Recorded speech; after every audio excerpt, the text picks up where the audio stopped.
What is the best late-round QB strategy for bye-week management? Imagine you're in the middle of your fantasy football draft, and everyone is rushing to pick quarterbacks early. But what if I told you waiting until the late rounds could actually give you an edge? That's what we're talking about today. Managing bye weeks is a big part of winning fantasy football, and your quarterback strategy can make or break your season. The key is to wait on drafting a quarterback until the later rounds. Most leagues only start one quarterback each week, so early picks are better spent on running backs and wide receivers.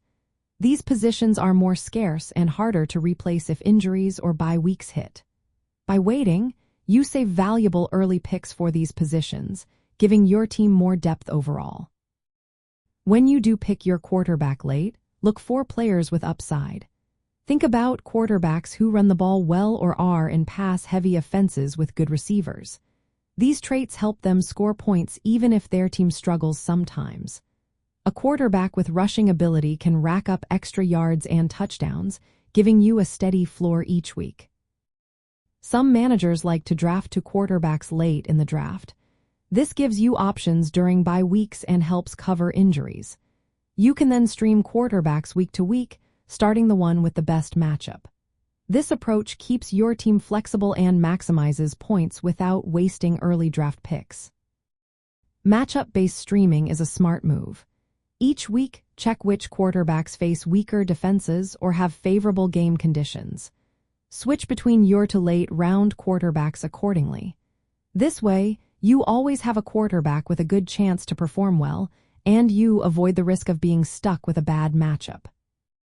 Balancing your roster is also important. Focus early on building a strong core of running backs and wide receivers. This makes your team more resilient during bye weeks across all positions. If you have depth at those spots, you can afford to wait on quarterback and still fill in with streaming options. Finally, keep an eye on preseason news and training camp reports.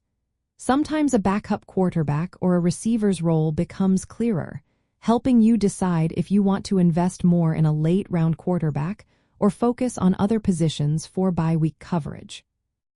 So in practice, a good late-round quarterback strategy might be to pick a solid, not necessarily elite, quarterback around rounds 10 to 12. Then, grab a backup quarterback in the last few rounds. During the season, start the quarterback with the best matchup each week. This way, you get good weekly production without wasting valuable early picks on a quarterback. It's all about building a balanced team that can handle bye weeks smoothly while maximizing your overall points.